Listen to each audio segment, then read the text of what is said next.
Hello guys, কেমন আছেন সবাই?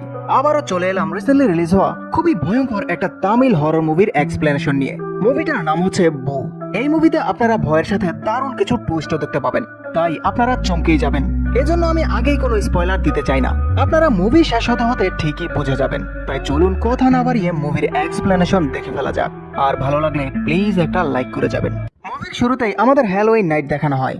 এখানে এই ঘরটাকে কায়রা নামের একটা মেয়ে খুবই ভয়ানকভাবে সাজিয়ে রেখেছিল, কারণ আজকে সে তার 3 বান্ধবীকে নিয়ে হরর পার্টি করবে। তারা এখানে ভৌতিক কিছু অ্যাক্টিভিটিস করে আজকের হ্যালোউইন নাইটটা এনজয় করতে চাইছিল। তো কিছুক্ষণ পর কায়রাকে তার 3 বান্ধবী ফোন করে বলছিল, আমরা খুবই দ্রুত গাড়ি দিয়ে তোমার বাড়িতে চলে আসছি। তখন কায়রাও বলে, হ্যাঁ জলদি আসো, রাত শেষ হয়ে গেল তো কোনো মজাই হবে না। এরপর কায়রাকে তার মা ফোন করে, তাকে জিজ্ঞেস করে সে কোথায় আছে। তখন কায়রা বলে, আমি ঘরে আছি, আর আমার ঘর হান্টিং ভাবে সাজিয়ে রেখেছি। তো সে যখন তার মাকে এসব দেখায় তখন তার মা ভয় পেয়ে যায়, জিজ্ঞেস করে এসব কি, তুমি ঘর এভাবে সাজিয়েছো কেন? কায়রা বলে, মা আজকে হ্যালোউইন নাইট, তাই আমি আমার বান্ধবীদের নিয়ে একটা পার্টি রেখেছি। যাই হোক, কিছুক্ষণ পর কায়রার 3 বান্ধবীও এখানে চলে আসে। এখানে তাদের নামগুলো হচ্ছে ঋতু, টিনা আর নিত্যা।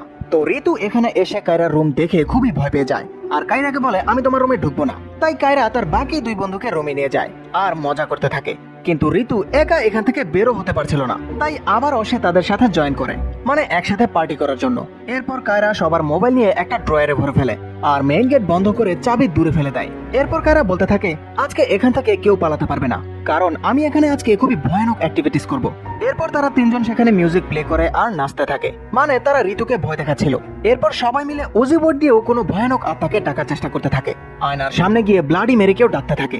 এভাবে তারা খুবই ভয় পাচ্ছিল, তবে অনেক মজাও পাচ্ছিল। এরপর তারা খাবার খাচ্ছিল। তখন ঋতু কায়রাকে জিজ্ঞেস করে, তুমি কি ভূতকে বিশ্বাস করো? তখন কায়রা বলে, দুনিয়াতে যেহেতু পজিটিভ আছে এর মানে নেগেটিভও আছে, মানে উপরওয়ালা যেহেতু আছে তার মানে শয়তানও আছে। কায়রা তাকে ভয় দেখানোর জন্য বলে, আজকে রাতে আমরা ইভিল ডেড মুভি দেখবো। এটা শুনে তো ঋতু আরো বেশি ভয় পেয়ে যায়। তবুও তারা মুভি ছেড়ে দেখতে শুরু করে, কিন্তু কিছুক্ষণ পর তাদের রুমের কারেন্ট চলে যায়, তাই কায়রা মোমবাতি জ্বালায়। এরপর সে তাদের 3 জনকে বলছিল তাদের জন্য তার কাছে একটা সারপ্রাইজ আছে। এটা বলেই কায়রা তাদের সবাইকে হ্যালোউইন নাইট নামের একটা বই দেখায়, আর তাদের বলতে থাকে এটা সবচেয়ে বেশি ভয় তৈরি করবে, কারণ এই বইটা একবার যে পড়ে ফেলে সে মরে যায়। এই বইয়ের মাত্র 4টা কপি দুনিয়াতে রয়েছে, তাই আমি আমার এক বন্ধুর কাছ থেকে খুবই রিকোয়েস্ট করে এই বইটা আনিয়েছি। তো এসব শুনে তার 3 বন্ধুই ভয় পেয়ে যায় আর তাকে বলতে থাকে, তাহলে আমাদের এই বইটা পড়া মোটেও ঠিক হবে না। কিন্তু কায়রা তাদের কোনো কথাই শোনে না আর বইটা খুলে ফেলে। কিন্তু এই বইটা খোলার সাথে সাথে প্রথম পৃষ্ঠাতেই 4টা ওয়ার্নিং লেখা ছিল। এগুলোতে বলা হচ্ছিল, এই বইটা একবার যারা পড়তে শুরু করবে তারা এই বই শেষ না হওয়া পর্যন্ত ছেড়ে যেতে পারবে না।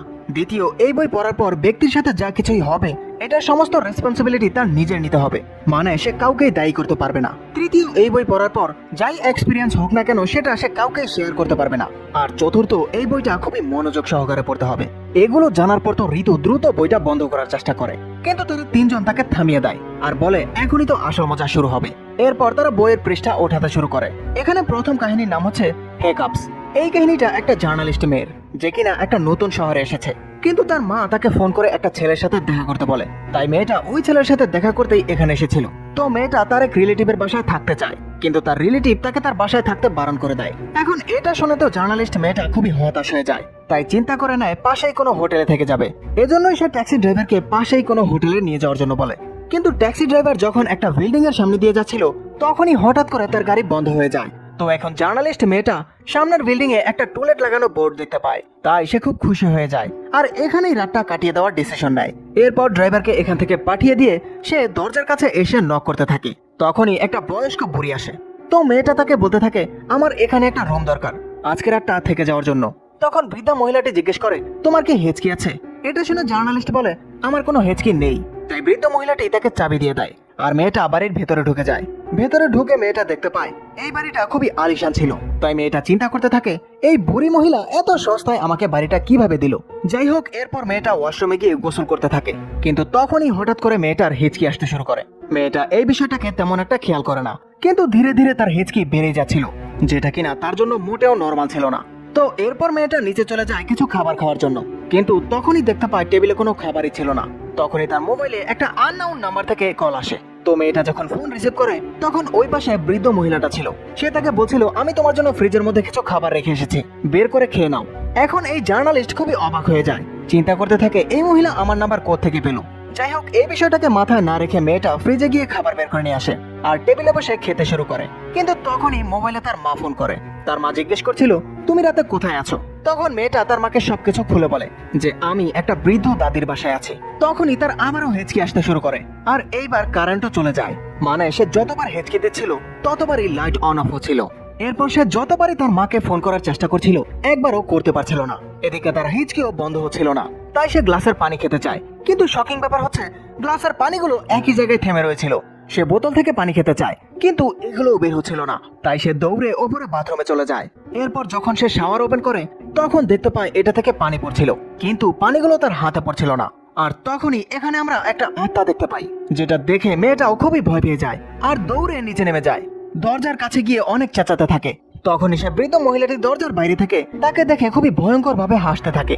আর ভেতরে যে আত্মাটা ছিল সেটা মেয়েটাকে ভেতরে টেনে নিয়ে যায় আর মেরে ফেলে। এরপর বৃদ্ধ মহিলাটি আবারও গেটের বাইরে টু লেট সাইনবোর্ড লাগিয়ে দেয় আর এখান থেকে চলে যায়। এর সাথে সাথে প্রথম কাহিনীও শেষ হয়ে যায়। এদিকে কাইরা আর তার বন্ধুরা এই কাহিনী পড়ে খুবই ভয় পেয়ে যায়। আর তখনই হঠাৎ তারা তাদের ঘরে হেঁচকির আওয়াজ পাচ্ছিল। তো তারা চিন্তা করছিল কাহিনীর হেঁচকি তাদের রুমে কিভাবে শোনা যাচ্ছে। তাই তারা ডিসাইড করে আগে তারা এই হেঁচকি কোত্থেকে শোনা যাচ্ছে এটা চেক করবে। এজন্য সবাই মিলে মোমবাতি নিয়ে উপরে চলে যায়, কিন্তু তবুও তারা হেঁচকির আওয়াজ পাচ্ছিল।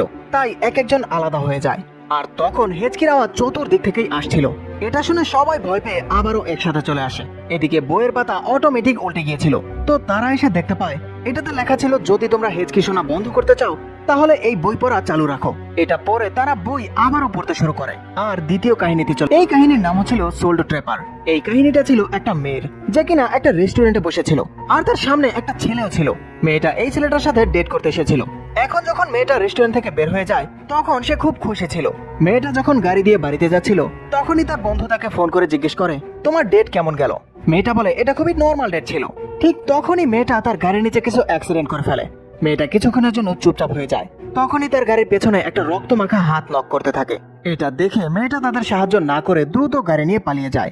এরপর সে বাড়িতে গিয়ে তার রুমের দরজা বন্ধ করে দেয়। এরপর ওয়াশরুমে গিয়ে তার হাত ধুতে থাকে। তার পেছনে একটা বৃদ্ধ দাদা আর তার নাতিকে দেখতে পায়। এগুলো তাদের দুজনের আত্মা ছিল, যাদের সাথে মেয়েটার অ্যাক্সিডেন্ট করেছিল।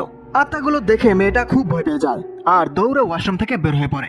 তখনই সে একটা বলের আওয়াজ পায়। তাই সে যখন চেক করতে বাইরে বের হয় তখন দেখতে পায় কোনো এক অদৃশ্য শক্তি একটা বল নিয়ে খেলছিল। আর যখন লিফট উপরে আসে তখন লিফটের আয়নায় দেখতে পায় ওই বৃদ্ধের নাতি রক্তমাখা শরীরে বল খেলছিল। অন্যদিকে তার রুমের টিভি অটোমেটিক চালু হয়ে যায়। তাই সে যখন তার রুমে ঢোকে তখন দেখতে পায় ওই বৃদ্ধ লোকের আত্মাটা তার ঘরে টিভি দেখছিল। মেয়েটা বুঝতে পারছিল শুধু আয়নাতেই সে আত্মাগুলোকে দেখতে পাবে। তাই সে একটা আয়না উঠিয়ে ওই আত্মাগুলোকে খুঁজতে থাকে। আর তখনই আত্মাগুলো তার সামনে এসে পড়ে। তখন মেয়েটা খুব ভয় পেয়ে যায় আর ঘর থেকে পালানোর চেষ্টা করে, কিন্তু তার ঘরের দরজাটাও অটোমেটিক গায়েব হয়ে যায়। তখনই মেয়েটা তার আয়নার সামনে দাঁড়ায় আর দেখতে পায় তারই বডি মেয়েটার সাথে অন্যরকম দৃশ্য দেখাচ্ছিল। তাই মেয়েটা আয়নার ভেতরে তার বডি ধরতে চায়, কিন্তু তখনই আয়নার বডিটা তাকেই আয়নার ভেতরে টেনে নিয়ে যায়। আর এই কাহিনী এখানেই শেষ হয়ে যায়। এদিকে এই চারজন কাহিনী পড়ে খুব ভয় পেতে থাকে আর তাদের ঘরেও আয়নার ভেতর থেকে কিছু আওয়াজ আসতে থাকে। তো তারা যখন এটা চেক করতে যায় তখন দেখতে পায় আয়নার মধ্যে কেউই ছিল না। আর পেছনে ঘুরে তিনজন নোটিস করে তাদের বান্ধবী কায়রা তাদের সাথে ছিলই না। সে টিভি থেকে কথা বলছিল। কায়রা বলছিল আমি তো ফেসে গেছি, বের হতে পারছি না।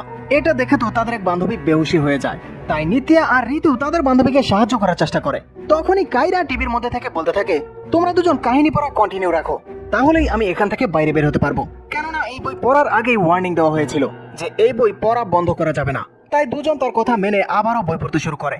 এখন এই তৃতীয় কাহিনীর নাম হচ্ছে আনইনভাইটেড গেস্ট।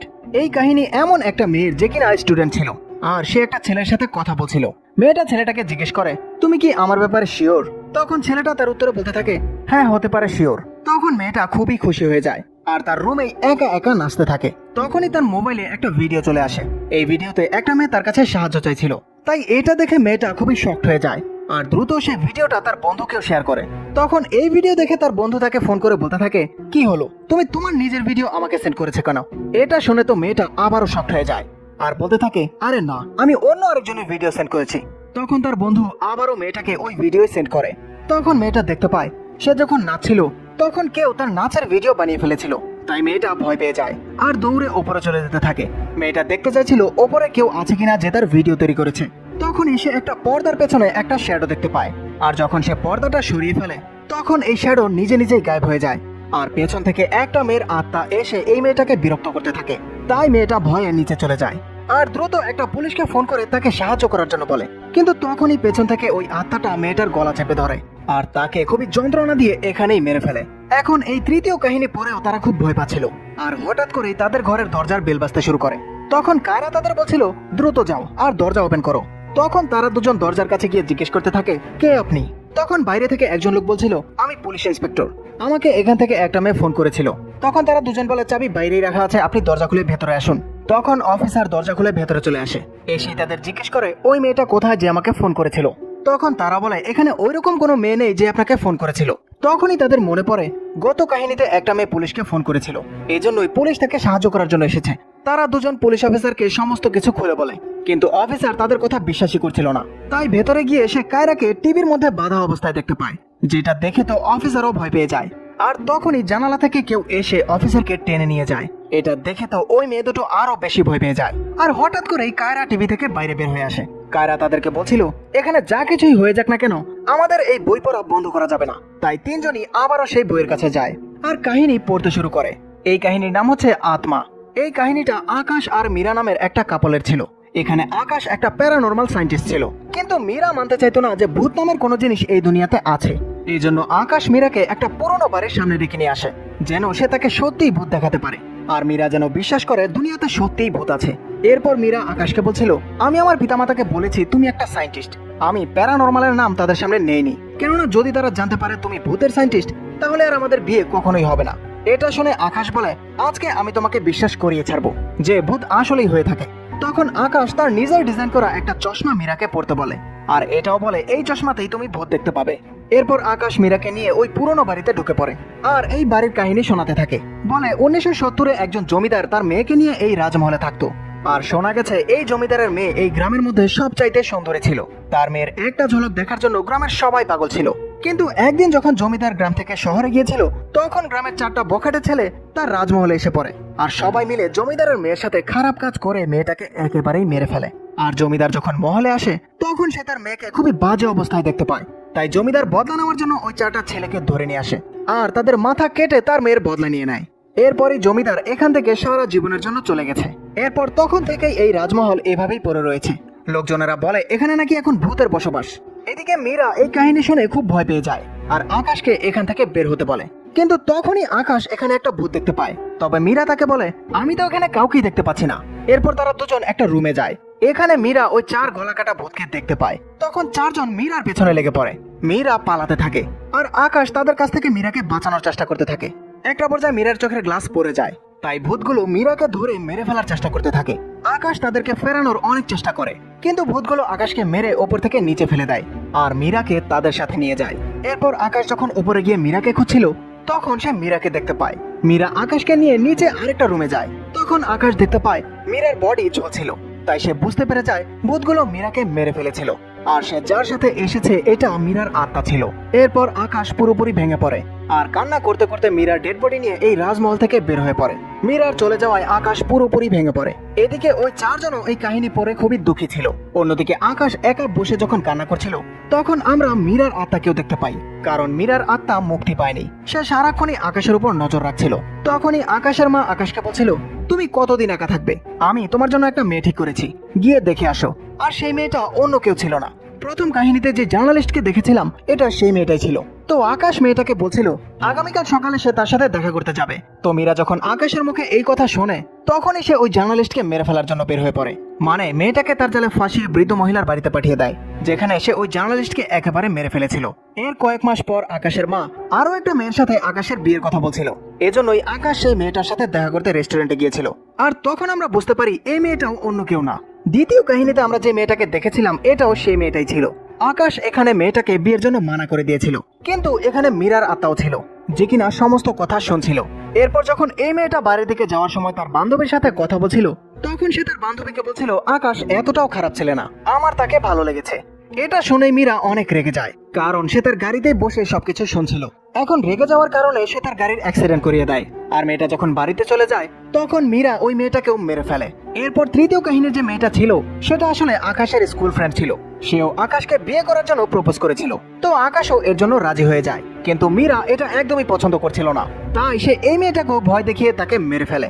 এখন এই কাহিনীগুলো পড়ে এই চারজন খুবই ভয় পাচ্ছিল, কারণ তারা জানতে পেরে গিয়েছিল এই কাহিনীটা প্রত্যেকটা একটা আরেকটার সাথে লিঙ্ক করা ছিল। তখনই এই বইয়ের পৃষ্ঠা আপনা আপনি উল্টে যায়, আর এটাতে লেখা ছিল এখন আকাশের বিয়ে এই চারজনের মধ্যে থেকে একজনের সাথে ঠিক হবে, আর যার সাথে ঠিক হবে পরের নাম্বারটা তারই হবে। এটা পড়ে তারা চারজন শকড হয়ে যায়, চিন্তা করতে থাকে অবশেষে এই প্রপোজাল কার জন্য আসবে। তখন সবাই সবাইকে জিজ্ঞেস করতে থাকে, কিন্তু এখনো তাদের কারোর জন্য বিয়ের প্রপোজাল আসেনি। তখনই এই মুভির আসল টুইস্টে বের হয়ে আসে, মানে হঠাৎ করে এই কাহিনীর সমস্ত ভূত একসাথে তাদের রুমে ঢুকে পড়ে আর সবাইকে ভয় দেখাতে থাকে। তখনই আমরা কায়রাকে দেখতে পাই যে কিনা জোরে জোরে হাসছিল, আর তার বন্ধুদের বলছিল এই পুরোটাই আমার একটা প্ল্যান ছিল, আর এখানে যা কিছু দেখছো সবই আমার বানানো একটা প্র্যাঙ্ক ছিল। তো তার বান্ধবীরা জিজ্ঞেস করে তাহলে এই লোকগুলো কারা? তখন কায়রা বলে এরা সবাই আমার সার্ভেন্ট, আমার জন্য কাজ করে। এখন এটা শুনে তো তার বান্ধবীরাও হাসতে থাকে, কারণ কায়রা সত্যিই তাদের সাথে মারাত্মক প্র্যাঙ্ক করে ফেলেছিল। এরপর আমাদের দেখানো হয় কায়রা আসলে এই সমস্ত প্ল্যান কিভাবে তৈরি করেছিল। মানে কায়রা যখন টিভিতে আটকা পড়েছিল তখন এটা সে একটা ক্যামেরার মাধ্যমে করেছিল, আর বাকি সবকিছু সে এভাবেই প্ল্যান করে তৈরি করেছিল, যেগুলো বলে সে অনেক হাসতে থাকে। এরপর তারা সবাই ঘুমানোর জন্য চলে যায়। পরের দিন সকালে যখন কায়রা ঘুম থেকে ওঠে তখন কায়রার বাড়ির সব কাজের লোক তার বাড়িতে আসে। তখন কায়রা তাদের বলতে থাকে গত রাতে তোমরা সবাই খুব ভালো অ্যাক্টিং করেছো, কিন্তু কাজের লোকেরা বলছিল গত রাতে তো তারা এখানে আসেইনি, কারণ কায়রা তাদেরকে ফোন করে আসার জন্য বারণ করেছিল। এটা শুনে তো কায়রা পুরোপুরি শকড হয়ে যায়, আর তখনই তার মোবাইলে তার বান্ধবীদের নাম্বার থেকে ফোন আসে। এখানে বলা হচ্ছিল দ্রুত নিউজ চ্যানেল ওপেন করুন। তো কায়রা যখন টিভি অন করে তখন তার চোখ কপালে উঠে যায়, মানে টিভিতে দেখানো হচ্ছিল গত রাতে যখন তার 3 বন্ধু বাড়িতে আসছিল তখনই তাদের গাড়ি অ্যাক্সিডেন্ট হয়ে গেছে আর তারা সেখানেই মারা গেছে। এটা শুনে কায়রা দৌড়ে তার রুমে যায় তার বান্ধবীদের দেখার জন্য, কিন্তু এখানে কেউই ছিল না। আর এখন সে বুঝতে পারে আসলে গত রাতে যারা তার সাথে ছিল সেগুলো তার 3 বান্ধবীর আত্মা ছিল। তবুও কায়রা বিশ্বাস করতে পারছিল না, তাই সে তার বাড়ির সমস্ত সিসিটিভি ফুটেজ দেখতে থাকে, কিন্তু এখানেও সে শুধু নিজেকে ছাড়া আর কাউকেই দেখতে পাচ্ছিল না। এসব দেখে তো সে খুবই ভয় পাচ্ছিল আর চিন্তা করছিল এসব আমার সাথে কি হয়ে গেল। এরপর কয়েক মাস পরের সিন দেখানো হয়, যেখানে কায়রার মা কায়রার কাছে আসে আর বলতে থাকে তুমি একটু তৈরি হও, ছেলেপক্ষ আসছে তোমাকে দেখার জন্য। তখন কায়রার মায়ের কথা শুনে কায়রা তৈরি হয়, আর যখন বাইরে ছেলের সাথে দেখা করতে যায় তখন আমরা দেখতে পাই এটা অন্য কেউ না, আকাশই ছিল। কায়রা তাকে তার পরিচয় দেয়, আর আকাশ যখন তার পরিচয় কায়রাকে দেয় তখন তো সে তাকে চিনে ফেলে, তাই আকাশকে জিজ্ঞেস করে তুমি কি প্যারানর্মাল সায়েন্টিস্ট? তখন আকাশ বলে তুমি কিভাবে জানো? আর এই শকিং সিচুয়েশন দেখিয়ে মুভি এখানে শেষ করে দেওয়া হয়।